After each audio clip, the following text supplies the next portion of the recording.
हुआ तो भारतीय बाजारों में एक रेंज बाउंड ट्रेड आज के सत्र में बनता हुआ दिखाई पड़ा। करीब 250 अंकों का गेन निफ्टी में लास्ट आवर के अंदर आता हुआ दिखाई पड़ा और जो कि निफ्टी बैंक का गेन रहा है वो लोअर लेवल से एक अपटिक के साथ मार्केट्स ने क्रिएट किया है। तो एक अच्छी रिकवरी मार्केट्स में लोअर लेवल से आते हुए दिखाई पड़ रही है और मेजरली मार्केट्स को जो सपोर्ट कर रहा है वो कर रहा था आज टीसीएस। सेकेंड हाफ में एक जोरदार बाइंग वहां पर आते हुए दिखाई पड़ी। ओएनजीसी, विप्रो नंबर से पहले खरीदारी, अदानी पोर्ट एक अच्छी बाइंग वहां पर रही। थोड़ा प्रेशर ऑटो में, पीएसयू बैंक्स में, मीडिया में, एफएमसीजी स्टॉक्स के अंदर देखने को मिला, लेकिन मिड कैप में आज एक्शन था जहां पे सेंचुरी प्लाई तेजी के साथ कामकाज कर रहा था। ग्रासिम में अच्छी खरीदारी थी। इन्फोसिस मिड कैप में, Polyplex, Adani, Total, V Mart कुछ ऐसे नाम है जहां पर आज के सत्र में खरीदारी आते हुए दिखाई पड़ी। छोटे छोटे पॉकेट्स, छोटे छोटे सब सेगमेंट्स में खरीदारी। फार्मा, ग्लेनमार्क जोरदार तेजी में, शुगर पूरे पॉकेट के अंदर एक अच्छी खासी खरीदारी आते हुए दिखाई पड़ रही है। तो अलग अलग सब सेगमेंट्स, अलग अलग पॉकेट्स जो कि आज मोमेंटम के साथ कामकाज करते हुए दिखाई पड़ रहे थे। चलिए अब सवाल जवाब का सिलसिला शुरू कर लेते हैं और बातचीत कर लेते हैं अपने दर्शकों से। शुभजीत भट्टाचार्य साहब का सवाल है। पहले तो भट्टाचार्य साहब आपको नववर्ष की बहुत बहुत शुभकामनाएं। अच्छा, आपने सवाल पूछा नेस्ले, अबॉट, टीसीएस, पीडीलाइट क्या किया जाए इनमें। सर ये चारों इन्वेस्टमेंट ग्रेड स्टॉक हैं, लाइफ टाइम के लिए कोई दिक्कत नहीं इन चारों में। बस एक ही है, एक ही चीज़ का ध्यान रखें, आप जो भी इन्वेस्टमेंट करते हैं उसे सिस्टमैटिक वे में करें, यानी थोड़ा थोड़ा थोड़ा थोड़ा थोड़ा थोड़ा हर महीने, हर 2 महीने, हर हफ्ते, जैसे आपके पॉकेट अलाउ करे आप उसमें पोजीशन लीजिए और हर साल, 2 साल या 6 महीने या साल भर के अंदर अपनी पोजीशंस को रिव्यू करते रहिए कि क्या ये कंपनियां ठीक कर रही हैं या इनकी सिचुएशन में कोई फेरबदल हो रहा है या नहीं। कंपनियों में ऐसा कोई प्रॉब्लम नहीं है। सो फार इन्होंने अपनी क्रेडिबिलिटी को प्रूफ किया है और समय से मेंटेन्ड है और बहुत अच्छे नंबर दिए हैं। चाहे नेस्ले हो, पीडीलाइट हो, अबॉट हो, ये सभी कंपनियां ठीक है। बस अबॉट थोड़ा सा महंगे साइड पे है, लेकिन बाकी सभी कंपनियों में कोई ऐसी दिक्कत नहीं दिखाई पड़ रही है। चलिए आगे बढ़ते हैं और मिर्ज़ा इंटरनेशनल 1 साल के लिए। मिश्रा साहब, Mirza international Kanpur based company है और रेड टेप के नाम से इसके प्रोमिनेंट प्रोडक्ट्स मार्केट में आपको दिखेंगे। यूके में इनका मेजर एक्सपोर्ट है और शायद यूके में करीब 90% के आसपास जो शू पहनते हैं वो यहीं के ही होते हैं, तो इन्हीं के ही होते हैं। तो एक बड़ी मार्केट वहाँ पे टैप करते हैं। ठीक है, कंपनी में प्रॉब्लम नहीं है और बहुत कम लोग ये बात जानते हैं कि वो एसएमई प्लेटफॉर्म छोड़ के मेन प्लेटफॉर्म पे आई थी। लेकिन कैच ये है कि लीडर बाटा है, सिचुएशन लॉकडाउन की है, शूज़ की डिमांड वैसे ही कम हो गई, आप भी जानते हैं, हम भी जानते हैं, तो उसका भी एक इम्पैक्ट है। लेकिन हाँ, अगर चीज़ें बेटर होती हैं, वापस रिवाइव जब होंगी तो चीज़ें भी ठीक होंगी। तो समय लग सकता है लेकिन ठीक है। बेटर लीडर में बाटा है सबसे पहला नाम, उसको देखिए। रिलैक्सो है दूसरा नाम, इन दोनों को आप पहली प्रेफरेंस में रख सकते हैं। अच्छा, सेल का व्यू गुप्ता साहब ने पूछा। गुप्ता साहब, सेल के लेकर एक खबर थी आज की, 2 प्लांट्स को लेकर शायद कुछ विनिवेश हो सकता है, बाजार में खबरें उठ रही हैं ऐसी।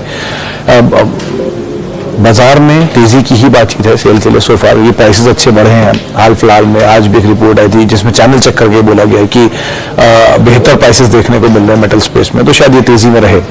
मीडियम टर्म, लॉन्ग टर्म के लिए सिचुएशन अलग होगी, उसमें आप टाटा स्टील को पहली प्रेफरेंस दे सकते हैं। 1250 का उसका टारगेट बाजार में चल रहा है।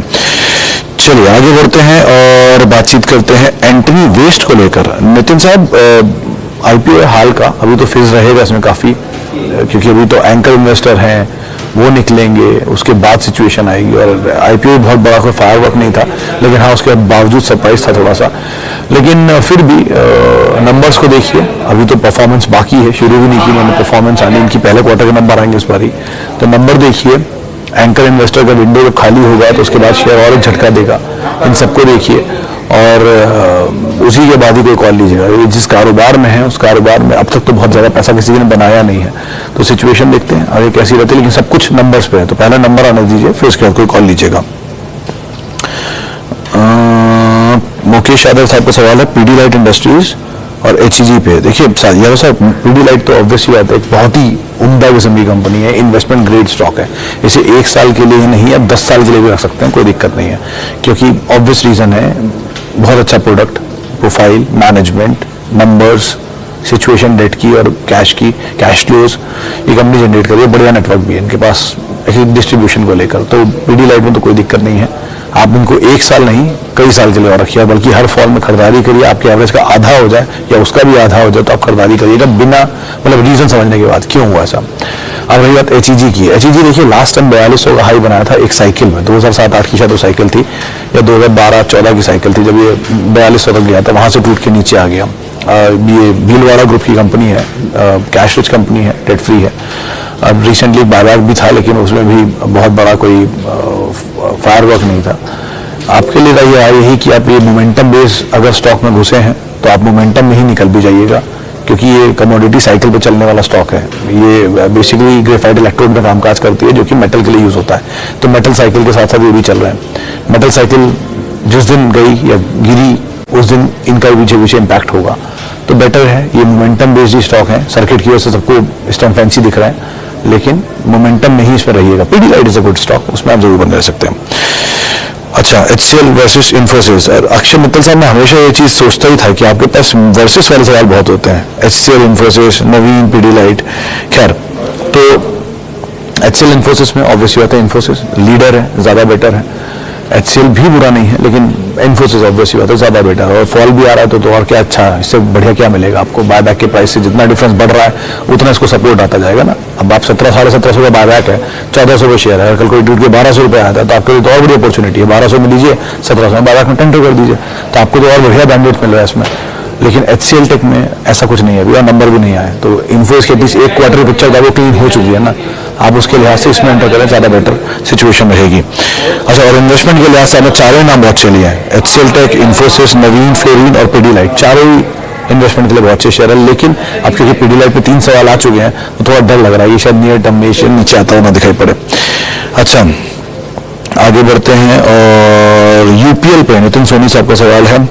सोनी साहब, यूपीएल वैसे कंपनी बुरी नहीं है, दुनिया भर में इनका कामकाज है, यूएस में बहुत मेजर बिजनेस है, और रिसेंटली एक्विजिशन जिन्होंने किया था एरिस्टा आई थिंक, उस एक्विजिशन जिनकी सिचुएशन और बेटर हुई है यूएस में। थोड़ा वो बीच में खबरें थी रेट्स एंड ऑल की, इसी वजह से इसमें थोड़ा इम्पैक्ट रहा, लेकिन मानसून अच्छा आने की बात है, स्काईमेट ने किया है, IMD भी बोला है मानसून ठीक ठाक ही रहेगा, तो ऐसा दिक्कत नहीं है। फर्टिलाइजर केमिकल स्पेस में कोरोमंडल, PUPL, PI, बासफ कोई अच्छे नाम है जिनको आप जरूर तलाश सकते हैं। स्पाइस जेट, हिमांशु पाहवा साहब का सवाल है। पाहवा साहब, स्पाइस जेट में थोड़ा कंसर्न रहा है, अब 108-109 का हाई और उसके बाद से टूट के 60-70 रुपये तक आ गया था। अभी तो फिलहाल आप बने ही रहे, ब्रोकर रिपोर्ट्स तो 120 के टारगेट्स दे रही है, HSBC की एक रिपोर्ट है, लेकिन नंबर्स को देखिए, क्योंकि सिचुएशन टेंस हो गई है। जैसे लॉकडाउन हो रहा है वैसे फ्लाइट का आवागमन लोगों का काफ़ी कम हो गया है, और बिजनेस ट्रैवल स्पेशली गिर गया है, और सबसे बड़ा ट्रैवल का हिस्सा वही होता है। तो अभी थोड़ा उसका इम्पैक्ट है, लेकिन सिचुएशन सुधरती है, चीज़ें बेटर होती हैं तो वापस रिवाइव करेगा। प्रोमोटर तो मजबूत है ही, अब देखते हैं आगे सिचुएशन कैसे बैठती है, लेकिन वेट एंड वॉच मोड ये दिखाई पड़ रहा है मुझे। अच्छा, आगे बढ़ते हैं, और कौन सा सवाल लूं? इंडिया मार्ट, इंडिया मेश, साइकित सरकार साहब है। सरकार साहब, आपको भी नववर्ष की बहुत बहुत शुभकामनाएं। अच्छा, इंडिया मार्ट को सर वैसे तो ये कंपनी ठीक है, लेकिन वैल्यूएशन बहुत महंगे है, बहुत ज़्यादा महंगे, क्योंकि जिस तरह की इनकी इन्वेस्टमेंट की वैल्यूज है उनको लेकर बाजार यहाँ पर प्रीमियम देता है। ब्रोकर रिपोर्ट रिसेंटली आई थी, उन्होंने टारगेट उसमें दिया था 15-20% का अपसाइड, तो मीडियम टर्म ठीक है, लेकिन सिचुएशन को रिव्यू करते रहिए, क्योंकि ये इतना भागा हुआ शेयर है। तो अच्छी चीज़ क्या है, इसमें लो फ्लोट है, शेयर नहीं है बाजार में, तो कोई भी शेयर खरीदेगा तो इन्हीं में से खरीदेगा, तो ऑब्वियसली वाले शेयर भाग रहा है इसीलिए। लेकिन अब आगे चल के नंबर्स कितने सपोर्टिव हैं, नंबर ही खराब आ रहे हैं, तो वो भी उल्टा कर सकता है स्टॉक को। तो बेटर यही है कि आप नंबर को क्रूशली वॉच करिए, और बहुत लंबी अवधि के लिए एटलीस्ट अभी इसमें कोई कॉल ना लीजिए, कि ऑलरेडी बहुत भागा हुआ है, थोड़ा ईज आउट हो जाए, फिजल निकल जाए, उसके बाद आप देख सकते हैं दोबारा। MRF tyre 18 share Deepak Patel साहब के पास है, शुड आई होल्ड और सेल? पटेल साहब, डिपेंड आपने किस भाव पे खरीद रखा है। लाख रुपए का शेयर तो हो ही जाएगा, ऐसा तो लग ही रहा है, फ्लोट ही नहीं है, 40 लाख कुल शेयर है बाजार में इसके, तो खोने के लिए कुछ है नहीं आपके पास। 40 लाख शेयरों में कितने शेयर बिकेंगे? कभी स्प्लिट बोनस दिया नहीं, डिविडेंड आपको मिलना नहीं, 3 रुपये का डिविडेंड है, तो वो तो आप ना मान के चलें, लेकिन हाँ वैल्यू बढ़ जाएगी, इतना आप मान के चल सकते हैं, लाख रुपए तो हो जाएगा। ये फ्लोट नहीं है मार्केट में, तो वही इकलौता रीजन है, कोई भी तेजी आएगी तो इसी में डिस्काउंट होगी, तो एटलीस्ट बने रह सकते हैं सो फार तो। लेकिन कोई नया निवेश करने से पहले एटलीस्ट आप किसी और स्टॉक को भी तलाश लीजिए, किसी और सेक्टर में, इसी में पूरी तरह निवेश करना वो भी ठीक नहीं है। ये बहुत बड़ी वैल्यू है, एक बार में आपने लगा रखी है, 18 लाख रुपए ऑलमोस्ट आप लगा बैठे हैं।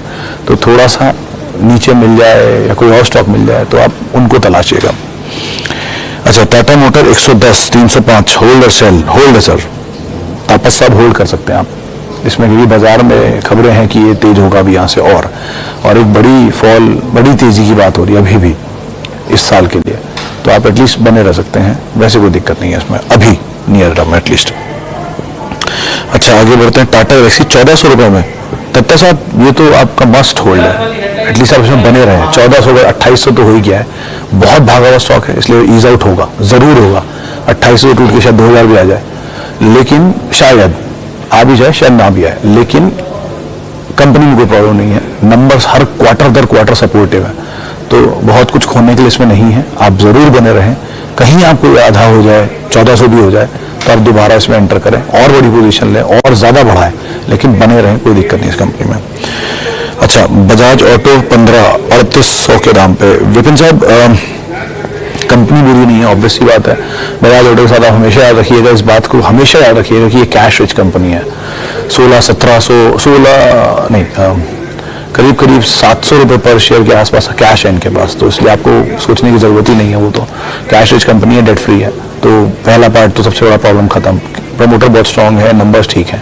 अच्छा, अब बचता है कि इसे होल्ड कितने समय के लिए करना है, तो आप थोड़ा समय दीजिए। अभी डिविडेंड पॉलिसी चेंज की है, इस क्वार्टर से या नेक्स्ट क्वार्टर से इसकी डिविडेंड पॉलिसी की वजह से अच्छा डिविडेंड आना शुरू हो जाएगा, तो आप बने रह सकते हैं। ऐसा कोई दिक्कत नहीं है इस कंपनी में, क्वालिटी वाइज कोई प्रॉब्लम नहीं है, समय ही सबसे बड़ा चैलेंज है। इसके नीचे मिले तो बहुत ही अच्छी बात है फिर तो। अच्छा, इन्फोसिस लॉन्ग टर्म पे बातचीत कर चुके हैं, बजाज ऑटो पे हमने बातचीत कर ली। गुजरात फ्लूरो ये नया है सर। गुजरात फ्लूरो कंपनी जो है वो फ्लूरो केमिकल्स के अंदर है, आइनॉक्स ग्रुप की ये कंपनी है आई थिंक। हाँ, गुजरात फ्लूरो आइनॉक्स ग्रुप की कंपनी है और दिल्ली नोएडा में इनका ऑफिस है। कामकाज ठीक है, बिजनेस ठीक है, और ये आमतौर पर जिस तरह की ये एसीज एंड ऑल की डिमांड बढ़ती है फ्लूरो केमिकल्स की, उसी के अकॉर्डिंग डिमांड भी बढ़ते हुए दिखाई पड़ती है, तो आप बने रह सकते हैं, कंपनी बुरी नहीं है। बस डेट के पार्ट को आप एक बार नजर रखिएगा, बाकी कोई इसके ज्यादा दिक्कत नहीं है। नंबर्स बढ़ रहे हैं अगर और डेट घट रहा है तो दो पार्ट्स के लिए वैसे सही है, और इस ग्रुप की सबसे बेटर साइड पे कंपनी दिखाई पड़ती है, तो अकॉर्डिंगली इसमें आप कॉल ले सकते हैं। आगे बढ़ते हैं। और बालकृष्ण इंडस्ट्रीज, सिंह साहब बहुत ही सही कंपनी है वैसे तो, अगर इसके कारोबार के हिसाब से देखेंगे तो ऑब्वियस ही बात है, एक जाइंट व्हील्स बनाने कामकाज में 52, 56 इस तरह के व्हील के साइज बनाती है। यूएस इनका मेजर क्लाइंट है, यूएस में मतलब इनके मेजर क्लाइंट्स हैं, एक्सपोर्ट करते हैं, बड़ा कामकाज है। वहाँ प्लांट्स भी लगाने की बात थी जो बाद में वे ऑफ की थी, डेट की वजह से थोड़ा सा शायद अभी शेयर करेक्ट हुआ था, लेकिन हाँ प्राइस रियलाइजेशन इंप्रूव्ड है, और जिस सेगमेंट में ये है वहाँ पर एज सच तो कोई कमर्शियल व्हीकल का कोई इतना इम्पैक्ट है नहीं। बड़े बड़े ट्रक्स में, मतलब मेगा ट्रक्स के लिए कंपनी कामकाज करती है, फ्लोट छोटा है, प्रमोटर ठीक है, तो आप एटलीस्ट बने रह सकते हैं, यहाँ पे कोई दिक्कत नहीं है। टायर स्पेस में एक अच्छी कंपनी है, अगर गुडियर को भी आप नजर रखिएगा, वो भी एक अच्छी कंपनी है स्पेस के अंदर। चलिए एक सवाल या दो सवाल और ले लेते हैं। कोटक को लेकर बहुत सारे सवाल आ रहे हैं। कोटक महिंद्रा बैंक में सर, बैंकिंग में अगर लॉन्ग टर्म का स्टोरी आप देख रहे हैं तो आईसीआईसीआई, एचडीएफसी, कोटक, एक्सिस, ये चार नाम, और पीएसयू में एसबीआई। लॉन्ग टर्म के लिए इनको आप भूल सकते हैं लेकर। शॉर्ट टर्म के लिए तो ऑब्वियसली अगर मोमेंटम प्ले करना चाहते हैं तो कोई भी पीएसयू बैंक में आप नीचे की तरफ मोमेंटम प्ले कर सकते हैं, 20-30 में मिल जाएंगे तो आप निकल सकते हैं, लेकिन लॉन्ग टर्म के लिए ये चार नामों को आप हमेशा याद रखिए। अच्छा, और एक और सवाल ले लेते हैं हमारे साथ, बहुत सारे सवाल आ गए एकदम से। आईडीबीआई पे राकेश राजपूत साहब का सवाल है। राजपूत साहब, आईडीबीआई की बहुत बड़ी पोजीशन आपने रखी, 12,000 शेयर 34 रुपए के दाम पे। निजीकरण सबसे बड़ा ट्रिगर, लेकिन निजीकरण में भी सबसे बड़ी ट्रिगर ये है कि कौन खरीद रहा है, इंपॉर्टेंट ये है। एलआईसी तो बेच रहा है, पहले एलआईसी आया था तभी बात उठी थी चलेगा, अब निजीकरण में सबसे बड़ा ट्रिगर ये है कि बिकेगा तो किसके पास जाएगा, नया कंपनी कौन होगा, वो इसको कैसे टर्न अराउंड करेगा, वो फिगर इंपॉर्टेंट है। जब तक वो नहीं आता तब तक सिचुएशन ऐसी डोल्टर्म रहेगी, थोड़ा चलेगा फिर नीचे आएगा, फिर चलेगा फिर नीचे आएगा, तो वो आंकड़े को जरा ध्यान रखें। बीपी से लेके इसमें भी सेम चीज है, बिकना इज नॉट इम्पॉर्टेंट, कौन खरीद रहा है वो इंपॉर्टेंट है। तो वो आदमी या वो एंटिटी कौन है जिसके ऊपर आप ध्यान रखें, क्या वो टर्न अराउंड करेगा या नहीं करेगा, कितना सक्षम है नहीं सक्षम है, ये कुछ चीजें जिनको आप जरूर ध्यान रखिएगा। चलिए, बहुत सारे सवाल ले लिए, माफी उन सभी लोगों से जिनसे हम बातचीत नहीं कर पाए, और बहुत बहुत शुक्रिया उन सभी लोगों का जिन्होंने हमसे आज सवाल पूछा और इस कार्यक्रम का हिस्सा बने। आप मेरे साथ जुड़ सकते हैं @SmithResearch मेरा ट्विटर हैंडल है। नमस्कार।